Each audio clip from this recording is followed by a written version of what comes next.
All right, my friends, it is time for the hands-free drive to work. Listen, you know that you can keep your hands on the wheel and at the very same time have a conversation about steering yourself through the weeds of work. So on your way in, press play this morning and let's have a conversation about how we can steer ourselves through the weeds of work. And that's what we've been talking about this entire time on all these videos. We've been talking about how do we steer ourselves, because you know this, you're going to make 1,000 decisions today.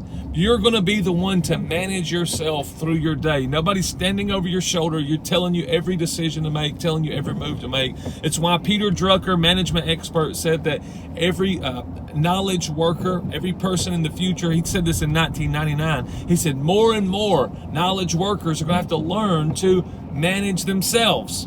And he's absolutely right. We've seen that happen. Nobody's telling you a day-by-day plan that here's all the things you need to think and all the things you need to decide on. Especially, they don't tell you how to think. Even a manager might tell you some actions to take today, but they don't tell you how to think. So we have to be able to manage ourselves and manage our own thoughts, because every leadership book ever says that you can't learn to lead others until you first learn to lead who? Yourself. Absolutely. And so that's what we're doing. We're trying to learn how to steer ourselves, manage ourselves, lead ourselves, all synonyms for the same thing. So we've been talking about how that if we're going to manage ourselves well, that we absolutely have to change the way we act. There's no way that we'll manage ourselves differently if we don't ultimately change our actions. New possibilities have to have new actions. Doing the same thing over and over again and expecting different results is absolutely not going to happen. So the thing we have to do is change the way we act. But we said we'd never change the way we act until we change the way we think. And then we said, there's this thing between thinking and acting where sometimes we know what to do and we just never do it. And that's because we have to learn to decide differently. And so we've talked about all those things, but today is that last question. We said there's 3 questions that we're going to have to answer as we steer ourselves. It's just, what is the guiding purpose of work? That changes our thinking. When we learned out that that's actually a met need comes before any profits or incentives that come back to me. That's how we change our thinking. What's the guiding purpose of work? It's the needs of the neighbors and the neighborhoods around me. And then we said, second, how do we think? How do we decide differently? It's who achieves that purpose? What's the guiding purpose of work? Well, who achieves it? And we said we had to ask that differently because that helps us decide differently. We went through all that. I won't go back right now. But then the last question is just how do they do it? What's the guiding purpose of work? Who achieves that purpose? How do they do it? And that's what everybody says. Yep, just tell me that. Tell me what to do, and I'll do it. And I've already said the order of the questions matters so much. However, today we're going to talk about one thing we can do differently. And I want to be poetic. I want you to think. I want you to say that Casey comes up with some neat concepts. I really do. I hope people watch these videos and say, man, wow, that's really witty. And this one, I confess, is not witty. It's not cool. It's not poetic. But I told somebody when I was writing the book, Last to Least, when I told somebody this is probably the thing that everybody will remember more than anything because it can make an impact on your day immediately. We said if we manage ourselves well, we'll be more productive and more engaged in our work than we've ever been before. And this today, what do you do? What do you do? It's a signpost that we see going down the road to remind us of the things that we should be doing as we change into a different kind of worker, a different kind of self-manager. And it's really simple. It's really just set alarms when you promise to show up. That's it. When you promise to show up, set an alarm. And here's why.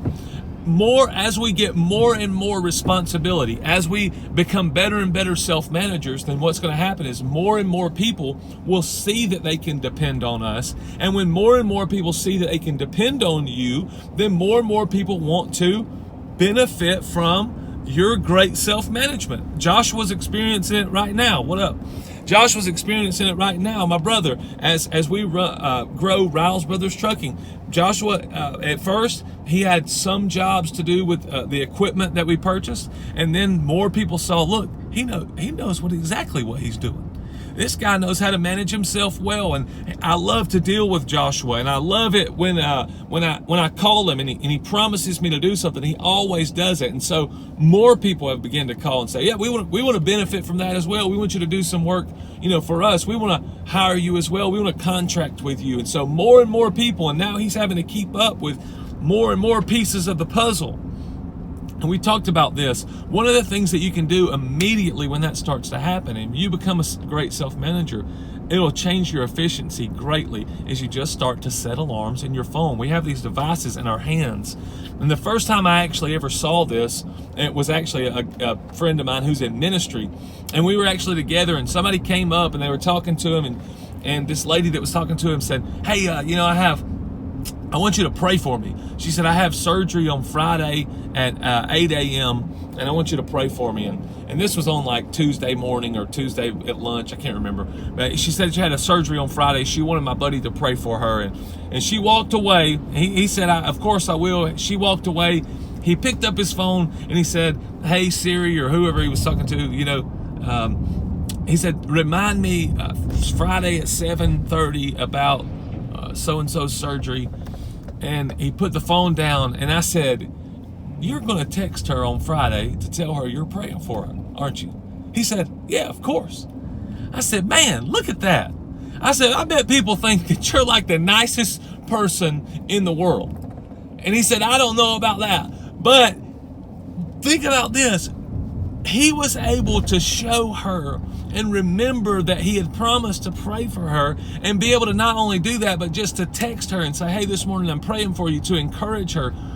After he did this over and over and over again, I thought, man, I bet people think you're the most efficient person in the world. You're shooting people text messages all day, remembering that they have something going on with their family or that they're having to go through surgery.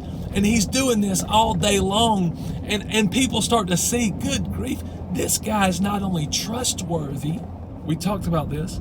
You can trust him, but he's actually trustable. He seems like you can trust him because he shows up when he promises to show up. And Joshua's doing the same thing right now. And we can all do the same thing. If we start to set reminders when we promise to show up, it will absolutely change our efficiency.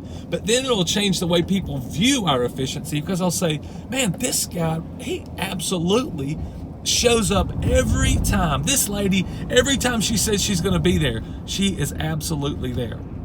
And I'll give you one warning and we're finished. One warning is, people start to see how efficient you are, then people expect you to use some of that efficiency for their benefit as well. Listen, some people start to see your efficiency and they say, we want to use that efficiency for our benefit as well. And so sometimes you'll have more people demanding more of your time.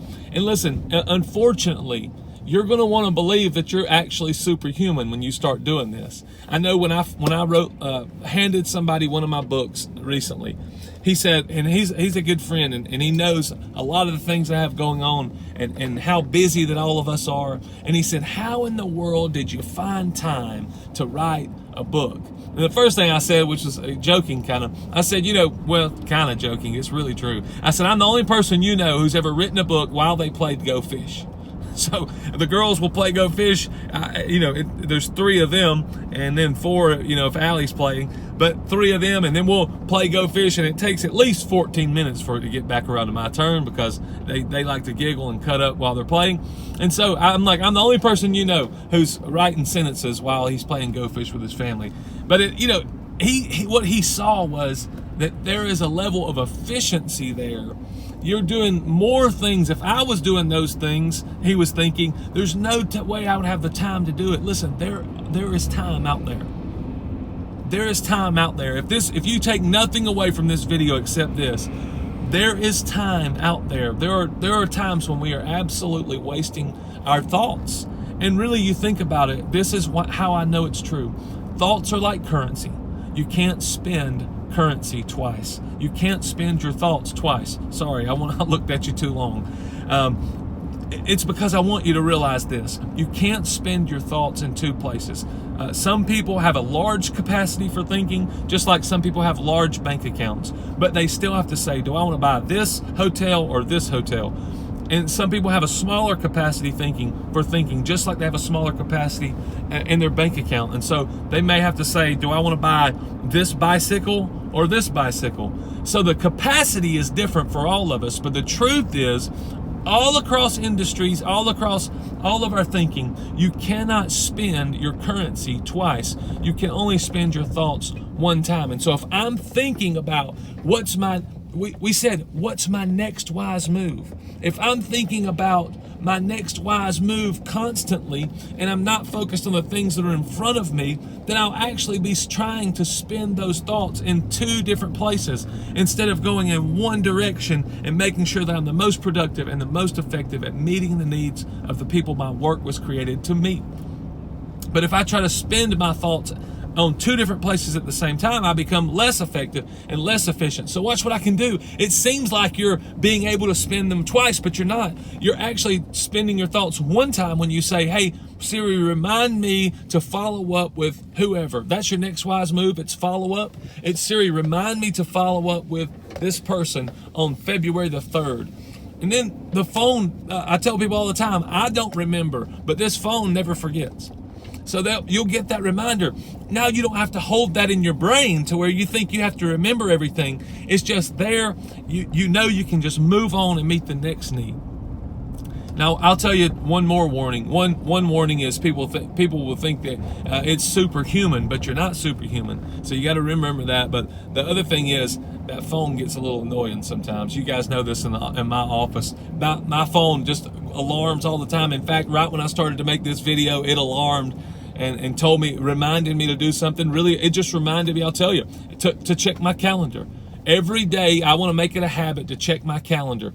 And so today, when my alarm goes off, it says, check your calendar. And it's just so I look at it the first thing in the morning, so I look through the day and see if there's some things I need to plan for this morning that I'm not remembering because I can't spend my thoughts twice. And so that's a way to store my thoughts so I don't have to actually, keep them rattling around in my brain. Not incredibly sophisticated, not incredibly, innovative, but you may say this, it's not a big change from what I'm doing. But I'm telling you, this, to me, this is if we can understand this last thing, and I'll leave you with this last thing, if we can understand this. If I'm going to a new destination, and I'm at a stop sign, if I'm going to a new destination, and I go in this direction instead of this direction, that's it. I start here and I go here instead of here. Over a short time, small changes don't make a massive difference. Over a short period of time, small changes don't make a massive difference. But over a long period of time, over a longer period of time, just this small change in direction can make a massive change in where I actually wind up. A small difference in my direction can make a massive difference in my destination. Thank you for listening to the Hands Free Drive to Work.